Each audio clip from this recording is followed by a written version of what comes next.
picture is Yes. like the zoomed in part of it. So if you look at the hand picture, you'll see that when God was in the heaven, he was reaching down to Adam. Adam had his hand just kind of stuck up like that.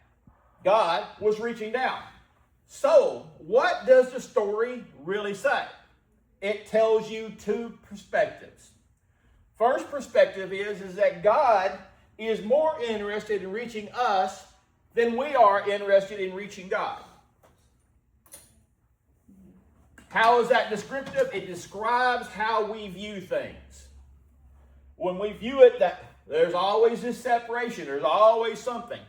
That's why every time I try to reach up to God, it's always blocked. Every time I try, you see how that works. Because we look at things the wrong way. If we started taking it that God is more interested in seeing us than we are interested in seeing him, what would change in our life? Everything. It should tell you who loves who more. How do you know this? How many times have y'all been in a relationship and you said this right here? Well, I love you more than you love me. I cared about them more than... How does that feel to care more for somebody than they care for you? How does that feel? It's terrifying. It's you end up hating yourself because, what's the song said? I hate myself for loving you. Yeah. Think about that. It's a perfect country song, but Joan Jett did it. But the point is that here is God loving us more than we love God. But the thing is that, again, God doesn't view it that way. He sees us as he wants it. So what God did was God created a way for us to be joined with him. That's the story of the Messiah. The first letter in the Aleph-Bet tells the story of the Messiah. He created this thing, this image, because if God is above, man is below, this letter right here is called a Vav. A Vav is a hook, a needle and thread, if you want to say it. A Vav represents a word. The Vav is what joins and repairs the seam between man and God. Y'all see this? So the first letter in the alphabet, in the Hebrew alphabet, tells the story about the separation of man and God will use a word to heal and bring two together. In the beginning was the Word, and the Word was God, and the Word was with God. The first letter in the Hebrew alphabet tells us the story of God creating the Word, which was and is the Messiah, which was and is Jesus, or Yeshua, however you want to say the name. Point is that God, in the very beginning, the first thing that he said, the first thing that he created was the alphabet. He created a symbol that represents God trying to reach down to man and making a way. This represents all letters in the Hebrew alphabet represents numbers. The Aleph equals 1. It means 1. Oh, looks like 1 over 1. So initially, there you go. Initially, God's plan is the reunification of man to God. God, from the foundation of the earth, created the idea of reunifying man and him. From the very beginning. I'm just barely talking about the first letter. And if you've not noticed something, the first letter in the alphabet describe the Messiah. What does our first letter describe? Negative. And what's something is really funny? Do you ever notice why we have a hard time getting our concept around God? Because we form this image of always expecting God to speak. Because we want to hear God. Did you know that the Aleph is silent? What lesson is there in that? That God is silent. He don't say nothing when you're doing something wrong. There's a point between a student and a teacher that when you're studying together, first time as you start growing, every time you do something wrong, boy, what the? And then finally, when you're mature as a craftsman, your teacher can look at you and go, you see what I'm saying? You start growing. And before long, as you're maturing, Emily, you think to yourself, what would my teacher say about this work? You start judging yourself. You start learning to be a teacher. So the thing is that if this is the first letter, and like I said, it represents that. So right off the get-go, it tells you that God had a plan, but it is a silent plan. You know why it's a silent plan? The first letter that makes a sound in the Hebrew alphabet is the bet. It has a sound. You put it in a word, it makes a sound. The Aleph has no sound, has no pronunciation.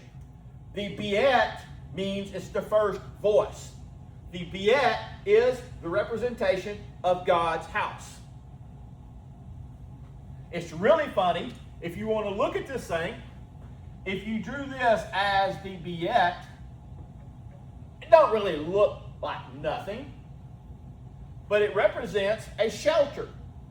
It represents a cave. It represents an idea of pulling something in here. But what if I did this?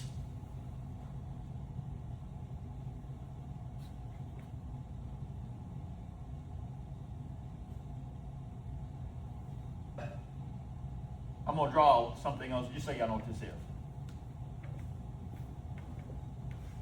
That's a baby crib, also known as a manger.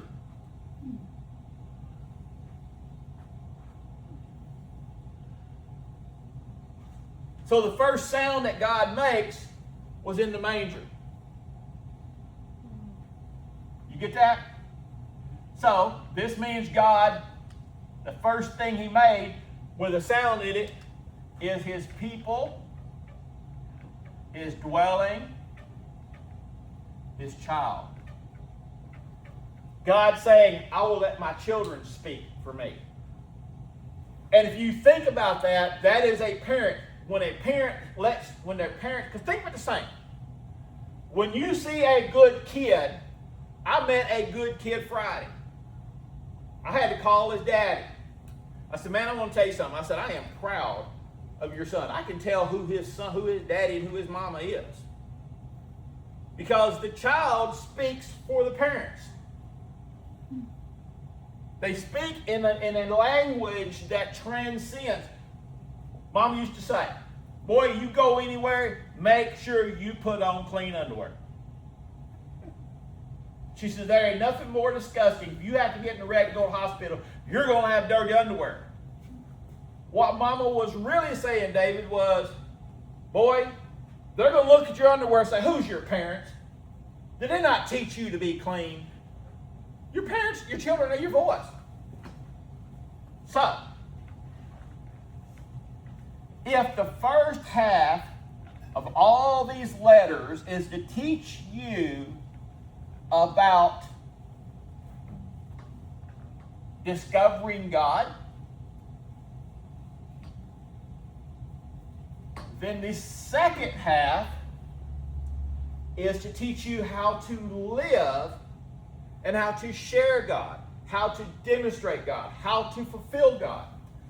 Jesus said, I am the beginning and the end, the Alpha and the Omega. He originally said, I'm the Aleph and the Tav. The Tav was the last letter. The Tav is the fulfillment of God, fulfillment of all things. Jesus said, I am the beginning of understanding God, and I am the fulfillment of understanding God. Think about this thing. When you are a grown person, Jacob, and you know how to do your job, you walk up, or man, you can step out to a job. You ain't got to have a foreman. You ain't got to have a supervisor. I know my job. I can do my job and do my job well.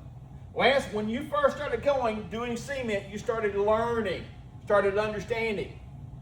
The point is that it's been said, as anybody in the trades, the minute you stop learning, you're done. Isn't that funny?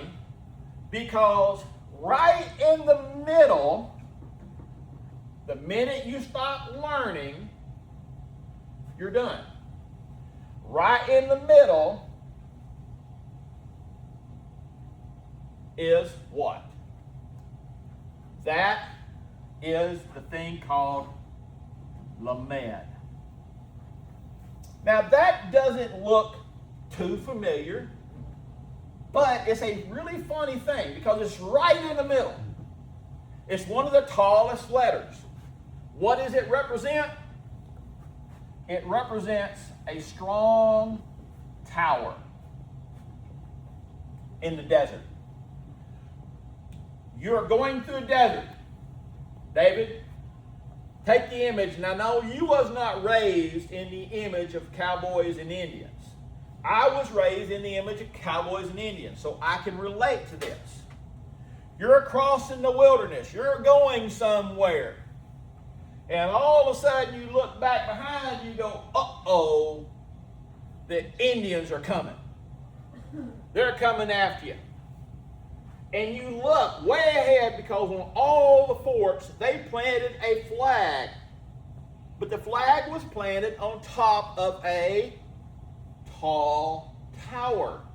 So you could see this hope way down the road. And man, if you could catch a glimpse of that tower, and you look back behind you, you say, man, I think we can make it. The strong tower was created as a sign of refuge. It is a sign that there's hope. And so what happened? It had to be above everything else. And what it represented is that if you seen this sign of hope, oh my gosh, man, I'm going to it. I'm going to it. I'm almost to the end of starting to understand this thing. And if I can just get to this strong tower, I'm safe. If you take this, now if I do this drawing, you're all going to laugh at me. But I'm going to do it anyway just because I want y'all to laugh at me, church. So,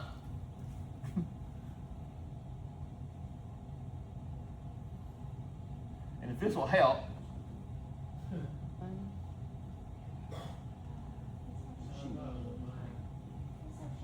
bah, that's a sheep or a lamb. Oh, shut up. Fat bunny. But the problem with sheep, and it's one of the reasons why he used sheep to describe us, sheep were dumb. They still are dumb. It's a shepherd's hook. So what happens is this sheep all of a sudden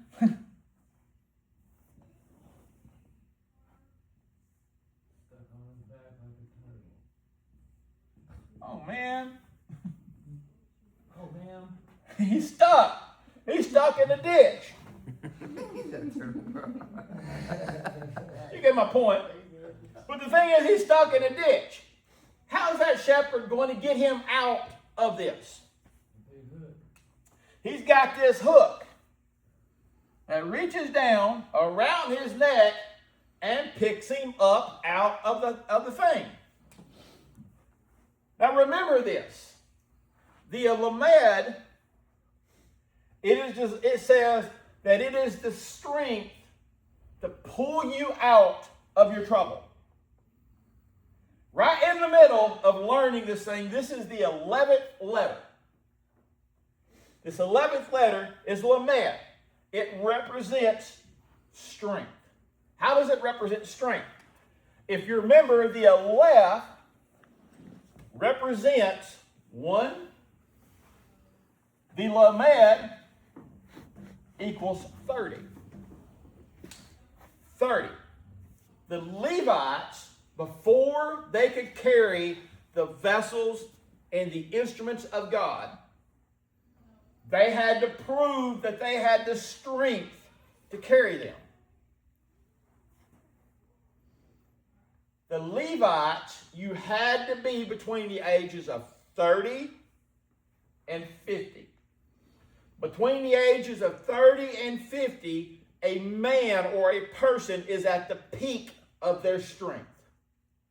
They'll never be stronger than they are at that point right there between 30 and 50. When Jesus entered the ministry, because the Levites had to be 30 years old to carry God's word through the desert to the people. How old was Jesus when he entered into the ministry? 30 years old. So Jesus was 30 years old. That means he had the strength to carry God's word. When we're looking at these words, now we're painting a picture. The problem is that when this sheep seeing this staff, if you notice, it's not like this. It is like this. That means it's always in a state of reaching down. God is always in the state of reaching down to us to rescue us. But it's also, when they seen this thing, what did that sheep think when he seen that hook coming down? Heck yeah. Man, I'm out of here. Just get me out of here. That's what we view God of always rescuing us. Because it represents, this sheep knew that if that thing was coming down, he had the strength and the authority, Lance, to pull me out. When we start recognizing that Lamed means basically leader or authority, because another word for Lamed, or another idea of Lamed, it is a divider. Because remember, where is it at in the alphabet? It's in the dead center. Remember, we talked about this a while ago. It divides two things. All right? So, as y'all have heard me say it, when you're working somewhere, you're either one of two things. You're either early for work or you're late for work. There's a divider. Early means that what? That you are responsible. Late means that you're what? So, it means a divider. So, Lamed means to learn, to teach. Learning, there's a divider. When you become a parent, you're no longer learning, but yet you're still learning as a parent. But now you've got to teach. They say that if you ever want to get smart and better at your job, teach somebody how to do your job. Why? Because when you start teaching somebody how to do this thing, in your mind, Kerry, you got to not only know it, but you just know it from doing it. You don't know how you do it. You don't know why you do it. But now, how do you explain to somebody how you know? Lance, how do you explain to somebody, how do you know that this grade is off without even checking it? You just know it because you've done it for so long. How do you explain how to get that feeling? Dar, you know what I'm talking about. You know when a wall is not plumb? You can feel it. When you've done it enough, you know it. David, you know it when you're putting a quarter panel on and just something tells you, I better go back and double check my openings. And you watch these guys that never fit doors, never fit door skins. They'll just put them on there and you never see them fit them on there. And then when they fit them on there, and they go, well, I don't know, I must have got something. Well, because you never fit it.